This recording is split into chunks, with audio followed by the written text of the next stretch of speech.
Direção defensiva. Você sabe o que significa isso? Como dirigir defensivamente pode ajudar a evitar acidentes? Quais são as obrigações de um motorista responsável? Direção defensiva pode ser também chamada de direção preventiva. Você dirige defensiva ou preventivamente quando presta atenção em tudo no trânsito, quando sinaliza para os outros usuários o que vai fazer. Parece complicado, mas não é. O bom motorista faz isso permanentemente. Nós vamos explicar isso bem explicado. Ao dirigir, o motorista deve estar sempre atento a tudo o que pode acontecer ao seu redor, pois o semáforo pode fechar, o carro à sua frente pode frear de repente, um motociclista pode estar passando ou o pedestre atravessando. Enfim, muitas situações perigosas acontecem diariamente no trânsito. O motorista deve avaliar os riscos a cada momento. Para isso, ele deve estar sempre atento ao que se passa à sua volta. O trânsito é muito perigoso. Os acidentes são muito comuns. E basta uma desatenção para a gente levar um susto. Bateu num carro, capotou, e ele tem 2 costelas quebradas, 7 pinos no braço, com uma chapa de aço. Aí ela foi passar numa passagem de pedestre e não respeitou, o carro não respeitou, atropelou ela. Eu vi um rapaz ser atropelado na faixa, porque ele atravessou antes do sinal fechar. Morreu. Pouco tempo depois ele foi para o hospital, mas morreu. Parece que todo mundo tem uma história para contar. Será que o nosso trânsito é tão violento? Vamos falar com o professor Davi Duarte Lima. Professor, nosso trânsito é mesmo violento? É sim, Carol. Para você ter uma ideia, no Brasil já morreram mais de 1 milhão de pessoas no trânsito. Todo ano morrem 40 mil pessoas e 500 mil ficam feridas. Infelizmente, nossos números são de uma guerra. Realmente, é uma situação extremamente alarmante. Mas, professor, existe alguma solução? Felizmente existe. A solução está em melhorar. Nós temos de melhorar a segurança das nossas vias, melhorar nossas calçadas, a sinalização, construir ciclovias, melhorar a fiscalização para punir os motoristas infratores e melhorar a educação para o trânsito, principalmente fazendo com que os motoristas conheçam e apliquem os princípios da direção defensiva. Na prática, que princípios são esses? Há 3 coisas simples que todo mundo pode fazer. Primeiro, evitar cometer erros. Segundo, levar em consideração o comportamento e as limitações dos outros. Terceiro, prestar atenção quando houver condições adversas. Quem faz isso evita acidentes, torna o trânsito mais humano e também protege seu bolso, porque ele não será multado. Todo mundo deve conhecer as regras do Código de Trânsito. No trânsito, cada um cede um pouco de sua liberdade para que todos andem com segurança. Vamos ver em detalhes cada um desses princípios aos quais o professor se refere. Descuidar-se do carro, pneus carecas, freios que falham, lanternas ou faróis queimados, tentar recuperar o atraso no percurso. Quem sai atrasado, chega atrasado. Você não ganha tempo mudando de faixa, de fila. Lembre-se, aparentemente a fila que menos anda é aquela que você está. Lei de Murphy. Além disso, o sinal vermelho vai fazer você parar. Sair correndo logo que o sinal abre não adianta nada, pois logo na frente haverá outra fila ou congestionamento e a seguir ficará imobilizado em outro sinal vermelho. Nessas condições, andar rápido significa irritar a si próprio e aos outros, gastar mais freios e pneus, poluir mais e criar situações de perigo. Pior, não adianta nada. Não tente recuperar o tempo que você perdeu dirigindo mais rápido no trânsito. A regra é, se você saiu 10 minutos atrasado, vai chegar 10 minutos atrasado. Cometer infrações. Cometer infrações não tem desculpa. Você cria dúvidas nos outros usuários e isso é perigoso. Cometer infrações é não obedecer aos sinais de trânsito, fazer uma ultrapassagem proibida, não ligar o pisca-pisca para virar à direita ou à esquerda, dirigir em velocidade incompatível com a segurança ou desobedecer qualquer preceito do Código de Trânsito brasileiro. Direção agressiva. Nunca dirija agressivamente. Atrás do volante, você não precisa virar bicho. Gentileza e compreensão são sinais de boa educação. Se você errou, faça um gesto de desculpas. Se foi outro condutor que errou, adapte sua velocidade e comportamento às novas condições. Não fique nervoso nem crie dificuldades adicionais para ele. O segundo princípio é levar em consideração as limitações dos outros usuários. Professor, que limitações são essas? Carol, cada pessoa, de acordo com suas características, tem habilidades e limitações. E no trânsito, cada tipo de usuário, seja ele pedestre, ciclista, motociclista ou motorista, tem suas obrigações. O motorista é o grande responsável pela segurança no trânsito. Ele deve ficar atento ao comportamento dos outros usuários. Vamos ver algumas situações que ocorrem todos os dias nas nossas ruas. Falta de atenção dos outros usuários.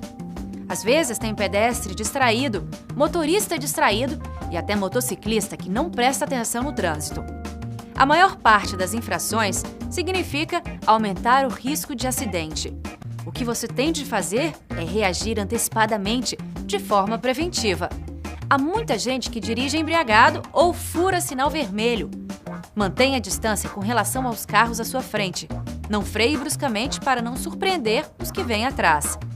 Mantenha sempre um espaço onde você possa se esquivar de manobras ou erros dos outros.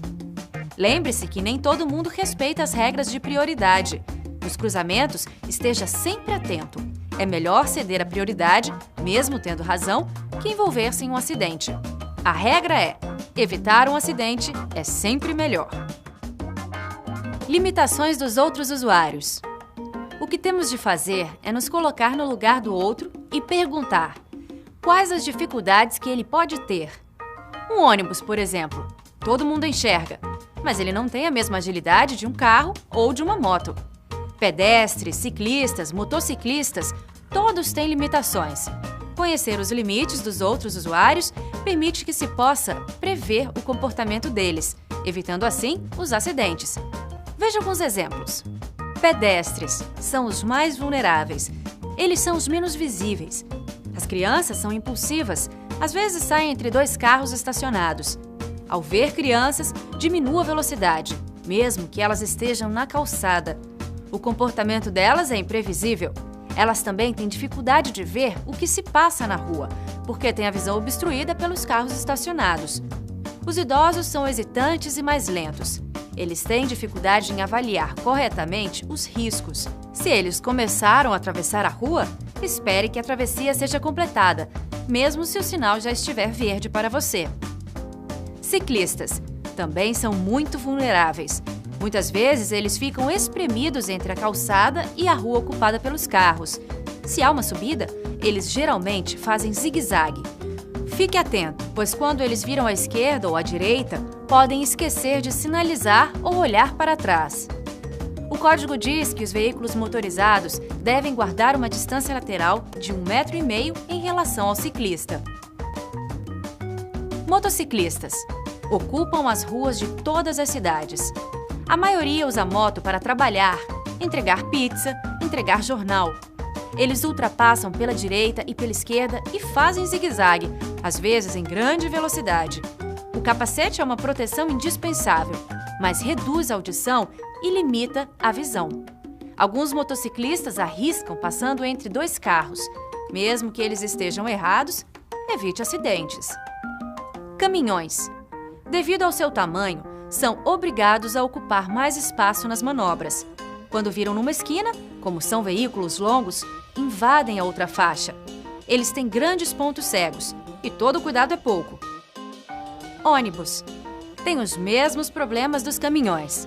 Além disso, os ônibus urbanos param regularmente nos pontos. Dê prioridade aos ônibus e tome cuidado com seus passageiros. O trânsito é muito complexo. O motorista idoso dirige diferente de um jovem. Motos andam rápido, pedestres e ciclistas têm limitações. Como fazer para resolver tudo para que não ocorram acidentes? Carol, o que todo mundo tem de fazer é obedecer à lei, que é o Código de Trânsito. Tem um artigo lá que diz: os veículos de maior porte serão sempre responsáveis pela segurança dos menores, os motorizados pelos não motorizados. e juntos pela incolumidade dos pedestres. Esse artigo inverte a lei da selva. Ele é a lei da civilidade, da solidariedade e onde o maior, o mais forte, tem obrigação de proteger o menor, o mais frágil. É uma lei muito bonita. Parece uma lei de solidariedade. Com isso, já resolveríamos os problemas de trânsito, não é mesmo? E o terceiro ponto? Será que as pessoas sabem o que são condições adversas? Não. É o tempo, é a conservação do veículo. Dirigir alcoolizados, com sono. Condições adversas são circunstâncias que prejudicam dirigir com segurança. Por exemplo, a chuva é uma condição adversa. Quando chove, a pista fica escorregadia, diminui a visibilidade, os vidros ficam embaçados. Nessas condições, o motorista deve redobrar a atenção, tomar uma distância maior dos outros carros, porque a distância de frenagem é maior. Além disso, os pedestres podem atravessar a pista correndo. Será que podemos fazer algo contra as condições adversas? Carol, a gente não pode fazer parar de chover, mas podemos tomar precauções.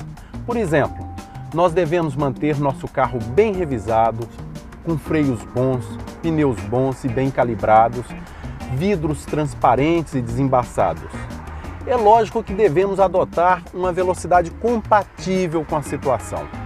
Para melhorar a visibilidade do nosso veículo, podemos acender os faróis, porque a regra número 1 da segurança de trânsito é ver e ser visto. Em outras palavras, em condições adversas, devemos tomar precauções para não correr risco e evitar acidentes. Isso é direção defensiva.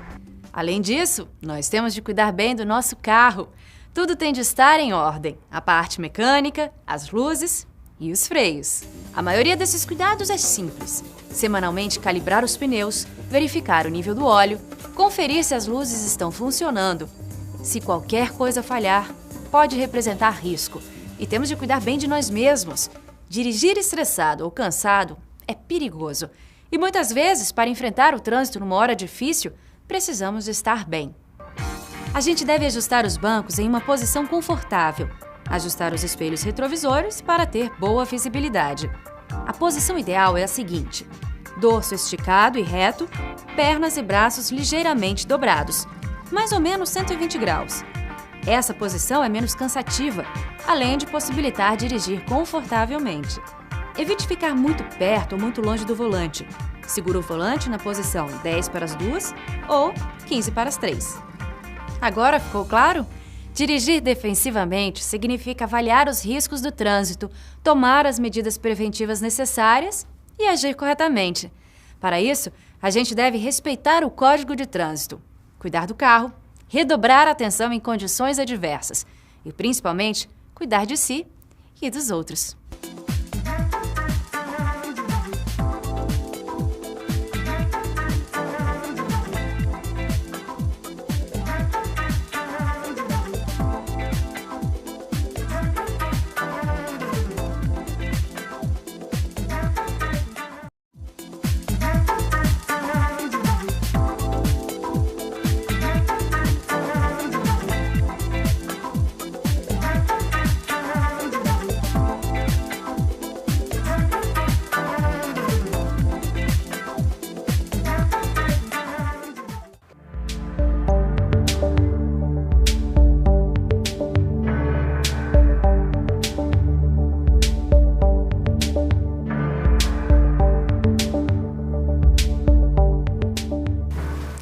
As bebidas são associadas à alegria, à festa, ao prazer.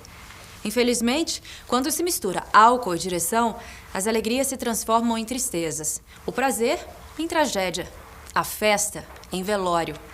Quem não conhece uma história de acidente com bêbado? Segundo o Instituto Brasileiro de Segurança no Trânsito, mais de 200 mil feridos e 15 mil mortes no trânsito todo ano poderiam ser evitadas se as pessoas não bebessem e dirigissem. Ele acabou bebendo além da conta e perdeu a consciência em um determinado momento e capotou o carro e só não perdeu a vida porque Deus não quis. Mas foi devido à bebida, o excesso da bebida alcoólica. Ou bebe ou dirige, né? E eu acho que o mais certo é não beber. Às vezes com excesso de álcool a pessoa não sabe o que está fazendo. Aí provoca acidentes, né? Era um casal de irmãos e o motorista consumiu bebida alcoólica no Parkway e dirigindo pelo Eixão Sul. Ele bateu na traseira de um ônibus e ele não teve lesão grave, mas a sua irmã ficou presa nas ferragens. Nós demoramos 2 horas para tirar ela e ela teve lesões graves. Havia a possibilidade de amputação da perna dela e nós ficamos por 2 horas tentando tirá-la e estabilizando seus sinais. Fizemos infusão de soro, contenção de hemorragias, porque ela tinha sangrado muito. Álcool e direção não combinam. Todo mundo sabe disso. Mas tem gente que não aprende e continua dirigindo bêbado e ameaçando a segurança de todo mundo.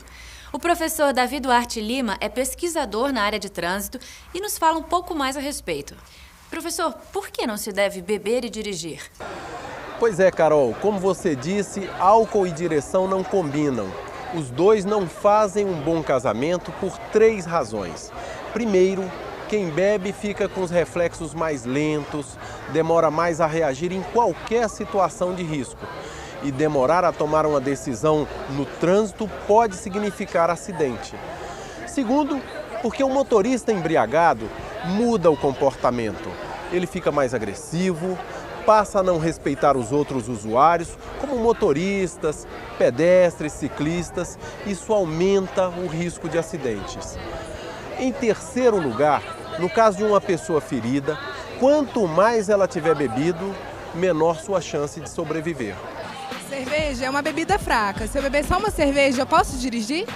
Uma tulipa de chope ou de cerveja contém a mesma quantidade de álcool que uma taça de vinho ou uma dose de cachaça.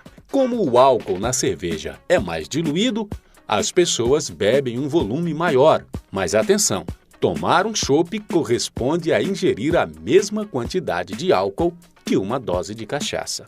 Nenhuma bebida alcoólica é inocente. Pode ser cerveja, vinho ou cachaça. Ela mexe com o organismo e aumenta as chances de acidente. Vamos ver como é a ação do álcool no organismo. Na verdade, o que o álcool faz é interferir nas membranas neuronais.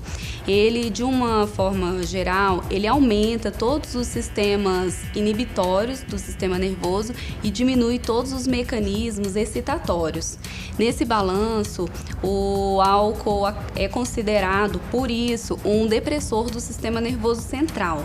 Isso significa que, quando ingerido, ele provoca agudamente lentificação do pensamento, diminuição da capacidade de julgamento, diminuição da autoconcentração, diminuição da atenção, diminuição da coordenação motora e dos reflexos, além de cefaleia, sonolência. Professor Davi, na prática, como essas alterações se refletem no aumento do risco de acidente?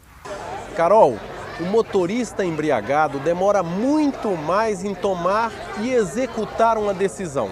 Vamos ver um exemplo. Uma criança inesperadamente começa a atravessar a rua.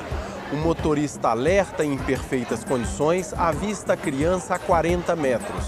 Ele raciocina rapidamente o que fazer. Desviar, frear, decide frear. Então ele tira o pé do acelerador, coloca o pé no freio. Entre o momento que ele viu a criança, pensa o que fazer e coloca o pé no freio, o carro estava andando a 60 km por hora. Nesse 1 segundo, ele andou 17 metros. O motorista aperta o freio e o carro começa a desacelerar. Como o pavimento estava seco, o freio em perfeitas condições, os pneus novos e calibrados, o carro leva ainda 18 metros até parar. Então, entre o momento que o motorista viu a criança e parou o carro, foram 17 metros mais 18 metros. Total, 35 metros. Se o motorista estivesse embriagado, ele demoraria mais para decidir. Se ele retardar apenas 1 segundo na sua decisão, até ele pisar no freio, o carro teria andado 34 metros e precisaria ainda de mais 18 metros até fazer o carro parar. Professor, 1 segundo é muito pouco. É realmente muito pouco. 1 segundo que a pessoa retarda na sua decisão pode ser determinante para ocorrer um acidente. Carol, beber e dirigir ainda tem outros problemas. O primeiro sentido alterado é a visão. E como todo mundo sabe, ver e ser visto é a regra número 1 da segurança de trânsito. 95% das informações que usamos para dirigir vêm da visão. Mas quando o motorista bebe, ele fica com a visão imprecisa, ele perde a noção de distância. Se ele bebe um pouco mais, nem vê o que passa ao lado do seu carro. O motorista vê a frente, mas não vê as laterais da via. A qualquer momento ele pode provocar um acidente, atropelar uma pessoa. Realmente beber e dirigir não combinam. O pior é que tem algumas pessoas que quando bebem, viram outras. O que acontece com as pessoas quando bebem?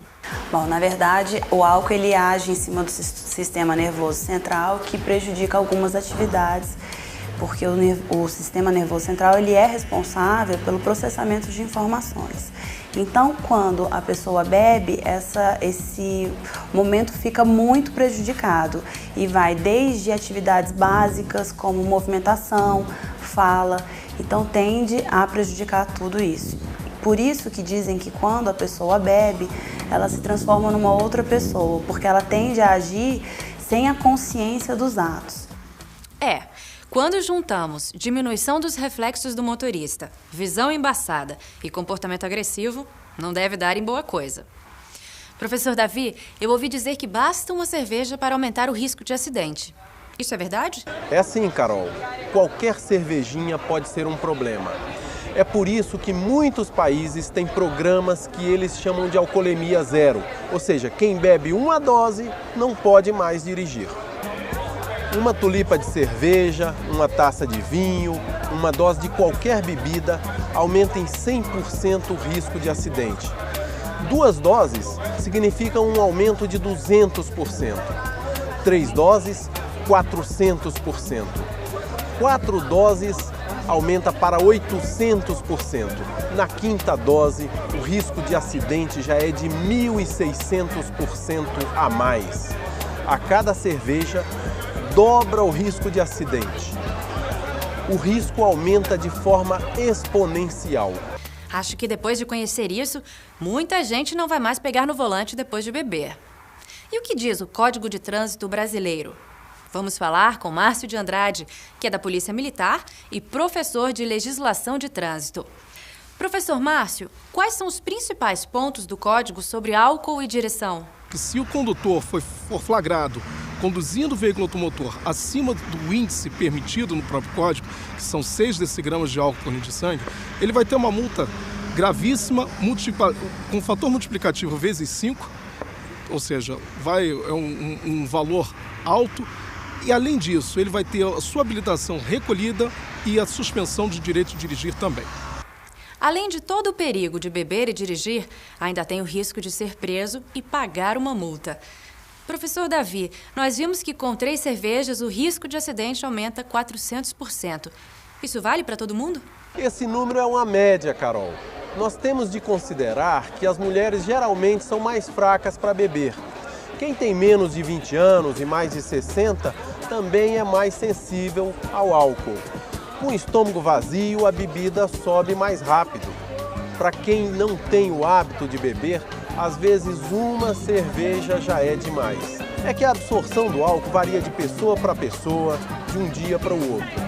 E a sensibilidade ao álcool depende até mesmo do estado emocional da pessoa. Portanto, o melhor é seguir a velha e conhecida regra: se for dirigir, não beba. Professor, nós temos aqui algumas perguntas sobre o assunto com o nosso repórter Alexandre. E aí, Alexandre, quais são as principais dúvidas do pessoal aí na rua? São muitas dúvidas sim, Carol. Vamos começar aqui perguntando para a Indiana qual a dúvida que ela tem com relação a álcool e direção. Depois de 5 cervejas, quanto tempo eu preciso esperar para voltar a dirigir? Bom, o processamento do álcool pelo organismo é lento e varia de pessoa para pessoa. O metabolismo de uma pessoa normal processa cerca de 1,5 dose de álcool por hora. Comer pão, massas, biscoitos, arroz e os sucos de frutas reduzem o problema do álcool, pois aceleram o metabolismo. Intercalar bebida alcoólica com água, com suco de frutas, também ajuda muito. Para que você tenha segurança, espere 1 hora para cada cerveja que você tomou. Estou tomando um remédio e notei que eu estou mais fraco para beber. O que eu devo fazer? Olha, a primeira coisa é ler a bula do medicamento que você toma e consultar o seu médico. Alguns remédios aumentam os efeitos do álcool. O melhor é cortar o álcool. Aliás, se você está em tratamento de saúde, toma remédio ou faz algum regime, deve evitar beber, porque nessas situações as pessoas costumam ficar muito sensíveis ao álcool. Para melhorar do porre, eu tomo banho frio ou café amargo? O café pode até aumentar o porre. Respirar fundo também não resolve nada. O único efeito do banho é que o bêbado vai ficar mais limpo. Quem for dirigir de volta não deve beber. A festa tem de continuar.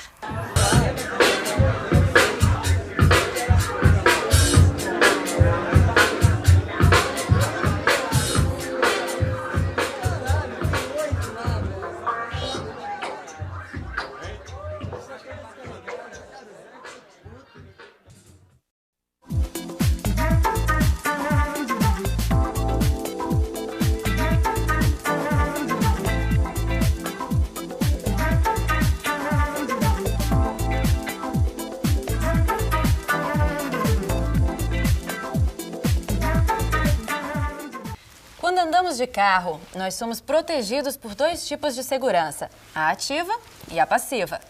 Vamos falar de segurança passiva. Você sabe o que é isso? Mesmo não sabendo o que é, a gente faz uso da segurança passiva e da segurança ativa. Veja as definições. A segurança ativa são itens do veículo que ajudam a evitar acidentes. Por exemplo, bons freios, bons pneus, boa visibilidade. Também itens de alta tecnologia, como controle eletrônico da estabilidade, controle de tração, ABS. Tudo no veículo que ajuda a evitar acidente faz parte da segurança ativa. A segurança passiva é composta por itens que protegem as pessoas em caso de acidente. Eles entram em ação independentemente da vontade do condutor ou passageiro e reduzem os ferimentos e danos. Você usa sempre o cinto de segurança? Sempre é obrigatório usar. Aqui, ó, a prova é aqui. Você usa itens de segurança aqui, não é? Não. Mesmo sem saber, as pessoas usam segurança passiva. Vamos falar com o professor Davi Duarte Lima, doutor em segurança de trânsito. Professor, por que a segurança passiva é tão importante? Acidentes de trânsito são muito frequentes, Carol. Na maioria das vezes, os acidentes são violentos. O que parece uma pequena colisão é, na realidade, um grande choque para o corpo humano. No momento do acidente, as pessoas devem estar protegidas. Uma colisão gera 3 choques. O primeiro é a colisão do veículo. O segundo é o choque dos ocupantes dentro do veículo. Com a desaceleração do corpo da pessoa, ocorre o terceiro choque, que é interno. Nosso corpo é formado em grande parte de líquidos e tecidos moles, que com a desaceleração se chocam contra as estruturas internas. Essa terceira colisão causa as hemorragias internas. É por isso que, quando acontece um acidente, as pessoas têm de estar bem protegidas. Os principais itens de segurança passiva que protegem as pessoas em caso de acidentes são: cinto de segurança, coluna de direção retrátil, airbag, carrocerias deformáveis, barras de proteção lateral, encosto para a cabeça, vidros laminados. Todos esses itens são muito importantes. Em colisões laterais, são as barras de proteção que protegem a cabine dos passageiros. As carrocerias deformáveis ajudam na absorção do choque para que as pessoas fiquem mais protegidas. Os airbags são bolsas de ar que evitam o choque entre os passageiros e as partes duras no interior do veículo. Os vidros laminados evitam que estilhaços firam os passageiros. Professor, algum desses itens merece cuidado especial? Em colisões, o airbag é um item que salva vidas, mas ele infla muito rapidamente.